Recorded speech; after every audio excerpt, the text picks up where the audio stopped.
Not yet. Not yet. Good afternoon, Oh, I gentlemen. thought he How we was doing? talking to me. Right. We doing all right Morning, today? guys. Doing great. Great. How's everybody else? Well, no complaints. Keeping super, super busy over here. We are the reboot. Had a little bit of time off, and we're finally back together. Hopefully, getting on a regular schedule again. Quick introduction: I'm Brian Bradshaw with B&L PC Solutions. I'm based out of Long Island, New York. And on my right, no, I can't do it. Forget it. It's okay. My name is Dave Groot, and I am with Windstar Technologies. We are based out of Culpeper, Virginia, sort of, kind of by DC, sort of. David Luft out of Albuquerque, New Mexico, with LDD Consulting. Brandon Bowers with BPB Managed Cyber Solutions out of sunny South Florida. We got pretty much the representing the entire country here. So That's right. Coast to coast. coast to coast. So we are beating this topic to death as of late, and there's good reason to do so. I mean, my own internal, I don't want to call it chaos because it's a good thing, but just the amount of work that we have based on the reports that we're getting from prospects. We wouldn't not have any of these newer prospects calling if they had some of these controls in place. So cybersecurity, insurance requirements. We've talked about a couple of similar topics in the past, but I think it's important to kind of just zone in on some of the specifics. We don't have to get into products. We can, but I just think the specifics, and we're filling out forms. I get forms, at least 2 or 3 forms a month from existing clients that we're going through and putting in the correct controls in place, or you don't get the insurance. It comes down to that. That's what it boils down to. And we won't sign off on anything. We generally don't sign these forms anyway. We have the clients sign them, but they know what they're definitely a little more well versed now than they were even as recently as last year. I hate to say it, and they're not going away. They're becoming more aggressive, and a lot of the stuff on those forms can easily be checked. So it's not a matter of just saying yes, yes, yes. You actually some of the stuff can be. I don't know if they're going out there and actually checking on this stuff, but you don't want to do that. Then you're I have seen some testing, honestly. yeah. Have you? Yeah. So yeah, I mean, the cyber insurance requirements, right? Like it. Look, I mean, it's not hard to understand that they've been taking a beating. The insurance companies for the last couple of years, ransomware and other types of cyber events have really put Which stem from a lot of these things that we're talking about. No. I'm going back not to having these controls in place. well, yeah. But I'm going one step further and kind of blaming it on not blaming it, but COVID is really where a lot of this came out. This is where it started. That's where it got exactly. You know what I mean? Exactly. Let's put it that way. Exactly. Yeah, I'll give you that. But so they were making good money working from home. I'm sorry. Because the criminals are making good money working from home. They were liking that, yeah. So traditionally, they are very, profitable companies, insurance companies, and when they start taking losses, they get bothered by that. And so, yeah, Brian, you made a great point. You might get denied your insurance claim if you don't have these definite controls, but worse than that, if you get insurance and then have an event, what's going to happen next is your insurance company is going to be forensically ripping apart your network to try and figure out how it happened. And if you didn't have the controls in place that were requirements of that cyber insurance policy, now your claim is going to be denied. And so you're not only in the middle of a crisis, but you're now financially on the hook for it. And so that makes it, imperative for business owners who are understanding that they need to carry insurance for their risk and liability. Certainly cyber insurance is one of those good ones. They got to start, understanding what that means when they're getting it, what the expectations are. Yeah. I can keep talking for a while, but I'll let you guys say a few things. If we're going to get into some of the specific items that people need to have in place, before that, I also want to just lay a little foundation that it's not just cyber insurance requirements. Like every industry is coming up with between industry and state level requirements to put some of these things in place. So if you're in New York, you're getting hit with New York DFS. If you're a publicly traded or you're a fund manager, SEC is on you with these new requirements, and now you even need to report within I think it's like a 72-hour time frame now if you have some sort of incident. Right. California has requirements. State of Florida has adopted requirements around breach notification laws. If you're in the accounting, even automobile industry, FTC safeguards is probably hitting you in some way. I think it's safe to say there's very few businesses at all in this country that don't fall under some compliance framework, right? Because I mean, the very simple fact is if you take credit cards at a minimum, PCI comes into play, right? It might not be your different levels and depending on processing and who's handling it, but it's still a compliance factor. But my processor handles all that PCI compliance. That's right. Doesn't matter. Okay, so maybe that's true, but you're still regulated by that. Yeah. Not from the government, but from the industry in that case. Yeah. But the key thing that I want to mention is it's not just cyber insurance. But the good thing is that a lot of the items that are listed on that cyber insurance questionnaire, though, are items that go across every one of these compliances. So PCI, safeguards, NIST, CMMC, they're all kind of going to these core items, which is multi-factor authentication, having good endpoint protection, like all of the key foundation items that I would say we've probably been preaching for years. Yeah. Now it's just becoming a legislation requirement or compliance requirement depending on your industry. Well, look, let's take it just a quick step further. Take notice. Most of our compliance frameworks, and I'm just making some broad general statements here, but they're loosely based in some level on the cybersecurity framework, right? Which is what NIST created many years ago. When I say many, we're talking like 15 or something. They're now doing version 2, and they've added a 6th pillar to their whole cybersecurity framework. So it's, detect, protect, respond, identify, recover. Now we have govern, right? Govern is a new pillar. And what that's telling me is that you're going to start seeing more emphasis on accountability, right? On the governance of your cybersecurity program, meaning making sure we can prove that our employees have had those security awareness training packages that the insurance company requires, and making sure that MFA is enabled and being able to provide evidence for those things. And, that kind of stuff, which is always the missing piece when we come into, to businesses that are trying to be secure and be compliant. We get into that governance aspect and it's always it's a zero, right? And I'm not saying that to be negative. It's a big unknown bucket for a lot of these folks, so it's a lot to overcome, but it's coming. I mean, and it's not just, I've seen one of the ones we did was not just the cyber renewal application. There was a ransomware supplemental follow-up that was, alongside that. And a lot of the stuff was Beasley sends these, and that questionnaire that I saw, it was substantial. It was the largest questionnaire I've seen from a cyber insurance renewal in quite some time. Yeah, I gotta say, going through those reviews with the business owners and our clients and such really has helped enlighten them and them to have a better understanding of what all this stuff means and how it impacts them and their business. And so it has brought together a little bit more education and awareness. Yeah. Let's talk about a couple of the controls and why they're important and what they even mean. One of the first ones on the application I'm looking at is screening emails. Obviously, I think everyone knows that regardless of what platform you have out there, you want some perimeter filtering before that email gets to you. Looking and scanning attachments, looking for any type of malware viruses in the attachments, looking that the sender is valid, doing a reverse look on the sender. So all these little mini controls should be in place so that most of the email that you get, the goal is that it's vetted, right? And some people say, oh yeah, we have 365, it's done already. It's like, well, or we have Google, it's done. Exactly. And we have some good controls in place, and we still have stuff that gets through. I mean, it's just, so without that, I can't even imagine. And I show clients when we sit down for our reviews, the amount of stuff that we've stopped for them.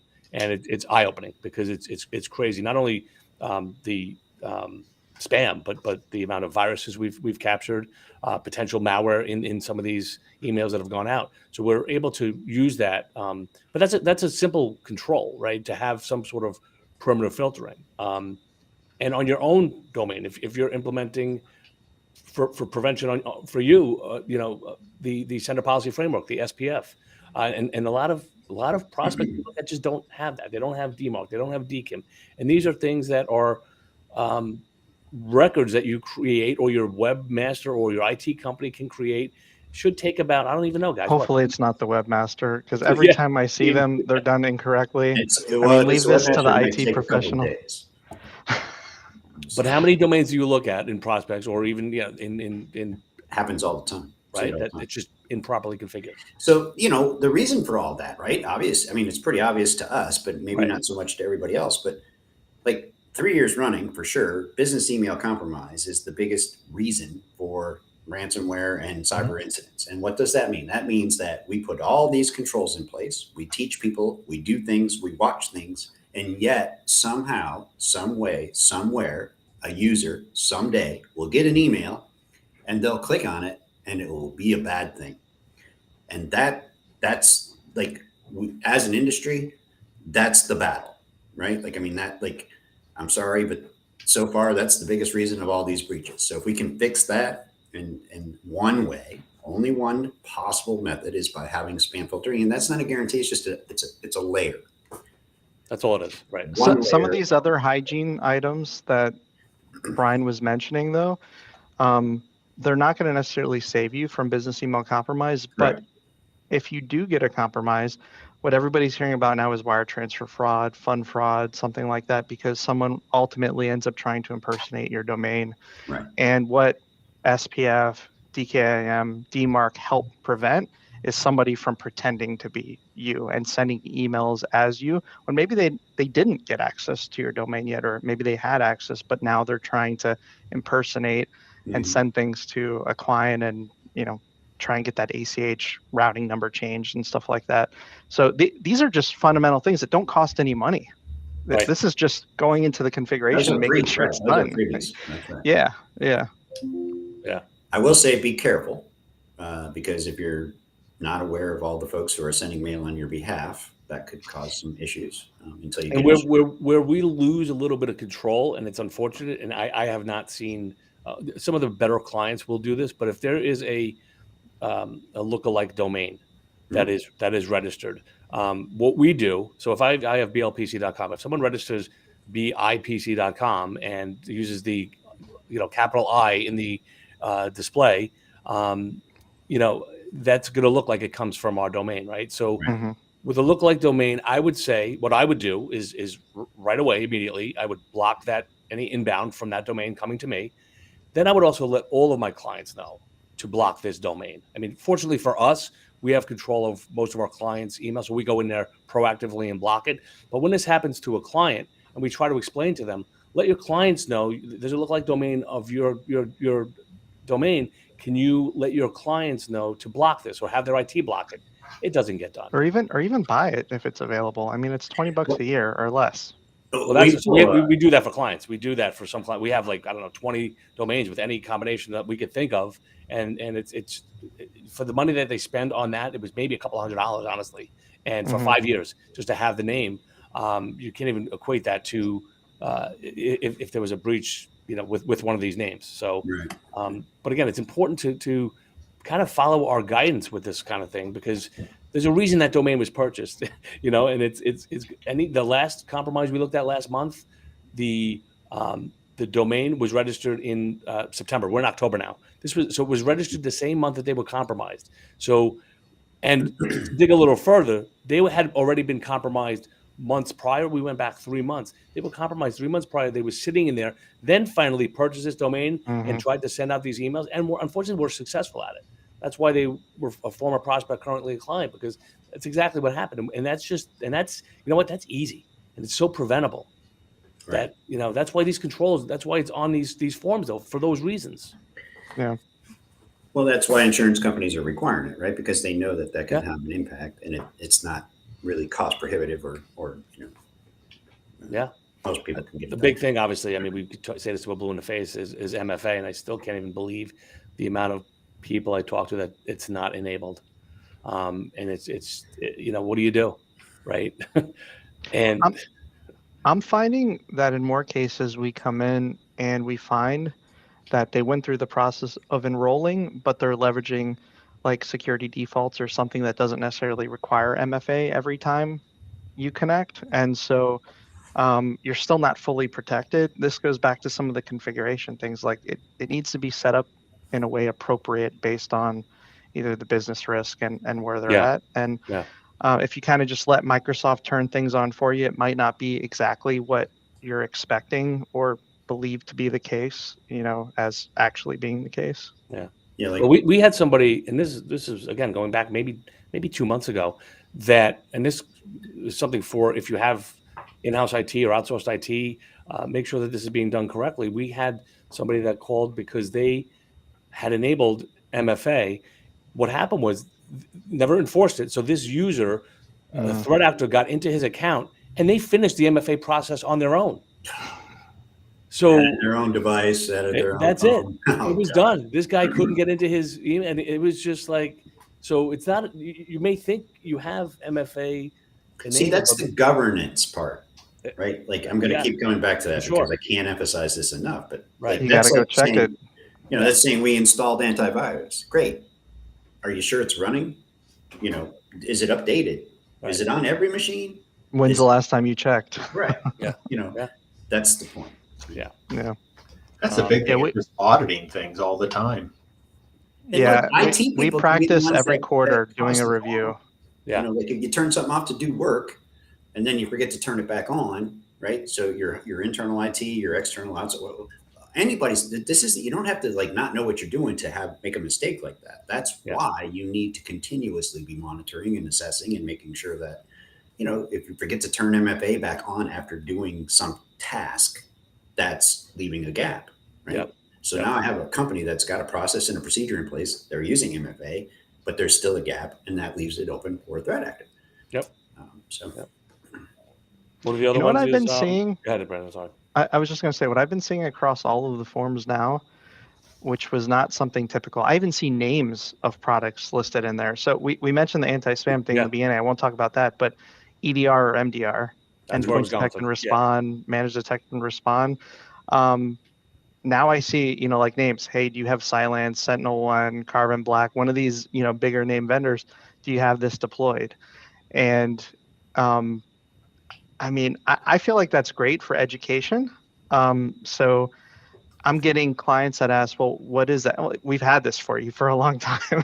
Don't worry about it. We're going to check the box. Yes. But for those that aren't aware, these are products that are not just looking at patterns or definitions and relying on downloading information to make sure that your computers are protected, but they're using AI, computer learning, or even pushing data to a 24/7 security team that's like analyzing the behavior and the logs and what's happening on the endpoint to say, hey, this doesn't look like it should be happening. Okay, let's isolate it or let's do something about it.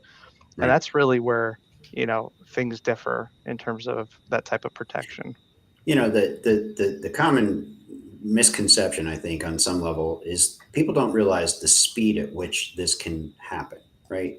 Like certainly the threat actors are going to come in your network. They're going to hang around. They're going to do some investigation. So that's not a fast process. They can be there for weeks, months, whatever. But the point I'm trying to say is like when they decide to push the button on the encryption or whatever attack method they're going to use against you, there is not but nanoseconds to be making decisions. And a human being, not even close. I don't care what you got, your hands on mouse button, it ain't happening. You're not stopping anything. And when are they going to do it? They're going to do it when no one's looking. Right. So that's where that hey, at best, I got to have something that at least can make a guess. Like this doesn't look normal, doesn't seem right. And I'm told if that's the case, I'm to just shut this thing down and isolate it so we can make a better decision tomorrow. Right. Yeah. And that's what that's doing. And that's what that extended detection and response protection is accomplishing for you. Yeah. And not only that is it can incorporate other data sets. Exactly. So instead of just your endpoint, your computer that you're logged into, what about your Office 365 or your Google and, kind of pulling all that data together to analyze, hey, something is out of the norm. Something's happening that really shouldn't be. And that's let's do something about it. Logs from multiple vectors. And so I can cross analyze. I see something that looks like an odd behavior. Let me look at it from this perspective because I got the lock file. Oh, that's different than anything there too. That's two differences. Like, okay, we're hitting a positive here, you know. Yeah. Threshold is reached. Off we go. Another one that is, I mean, I think very simple to implement is just disk encryption, right? I mean, it's we're seeing a lot of stuff with PII, data sensitive information, payroll. I mean, I tax returns for years just sitting in someone's download folder on a computer that doesn't have a drive encrypted. And we explain, especially to prospects, that this is just flipping a switch. It's as easy as that, just to get you another layer, to make it that much more difficult to minimize any sort of compromise, and it's just not on, right? And it's just one of those things that you wonder, how much easier can we make it? I mean, that's part of our checklist now. So all of our clients on our onboarding for new equipment is obviously install all of our security software, put our controls in place, but also, one of the items is to enable that full disk encryption. It's just, why not? It's easy enough to do. But no one out of the box, no one does it. No one has it. They just frankly don't know enough to do it. It's also a shelter from any notification requirements. That's exactly right. And Brandon, you mentioned earlier breach notification in states. I don't think there's any states left that don't have breach notification laws. As far as I'm concerned, it's all 50, and if it isn't, will be soon. Right. But the point of the matter is, if you got enough records on a machine and then you get breached, if you got that encryption, the cool part is you don't even need to, I'm not saying this is good, but you don't even need to know how many records were on that machine. If you can prove by providing evidence through the governance that you had that disk encrypted, it is not an incident. Right? Yeah. And going back to what you said, Brian, as long as you're running like Windows Pro and not a Home Edition or something, it's free to do stuff like this. Yeah. Got to have a TPM. I mean, the clients and prospects that have machines that still don't have TPM chips because they're too old, right? Yeah. So there's a lot out there that can't be encrypted so easily still today. The one thing that I'm noticing is happens more during onboarding. Hey, we don't have any PII on any of our machines. Right. We don't really store any of this information. We don't have social security numbers. And then we go through the process as we're onboarding and we're actually scanning all the machines and trying to understand where is the data, what's on the machines. We always find something. Somebody's tax returns, like you said, they downloaded, it's in their download folder. And at least the disk is encrypted once we process our onboarding. Yeah. I will say, but the response to that, no matter, I can tell you 10 times out of 10, the response is, yeah, but then they move it to where it has to go, like wherever no, they're copying it. They're not moving it, right. And one of the things we do is we just put a 30-day policy on that downloads folder and just wipe everything out. But again, you're still vulnerable for those 30 days, right? But it's at least just cleaning it up and doing a little bit of automated housekeeping to help facilitate that. We had and one of the controls to go back to that point is we have a client undergoing an internal pen test this week. It's a week-long pen test, and the SOC we're using for this client's on we started at midnight on Monday morning after midnight, 12:14 a.m. The SOC was alerting us that the unknown host is trying to compromise an administrator account. Like, so we know that because that's intended, but without that's testing the systems at the same time. I mean, that's good. You want the SOC to reach out when that's happening. Exactly. I would also say when it comes back to the email and the copier machines, they oftentimes have hard drives, and they oftentimes are set up to do an open relay for email so that people can send it to whoever they like. And Microsoft, if you're using Microsoft 365, that's become harder and harder and harder to do over time for security. So what they do is they subvert it by going through some other provider that is not secure and isn't like a free Gmail account.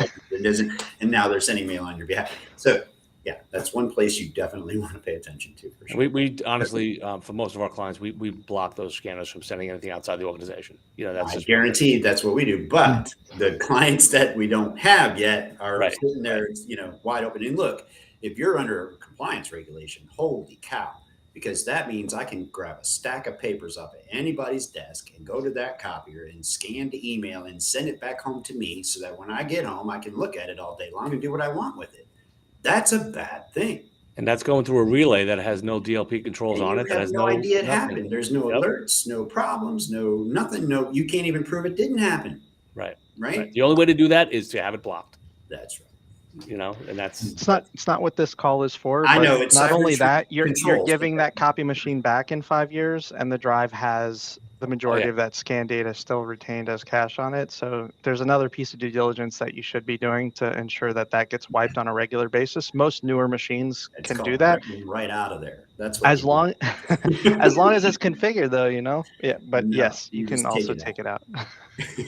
No hard I see a lot of people that they encrypt the disks, but you can actually encrypt the folders and files too, so it's specific to a person. And that's something a lot of people don't do if you have that kind of PII or PCI type. Well, right. Important to remember that full disk encryption doesn't work while the computer's on. Right. It was really funny. So I had a client that got a copy machine, and for the interim period where the new machine was coming in, they gave them like a spare loaner for a while. They ended up keeping that loaner for a long time. But when we got it, I started looking at the configuration. It was never wiped by the vendor. It was for the Miami Dolphins. And so all the configuration was still on there. I mean, we weren't going through the process of trying to recover any of the data from it, but you knew that it was on it. So it was I just wiped the entire thing after that. You would have had it.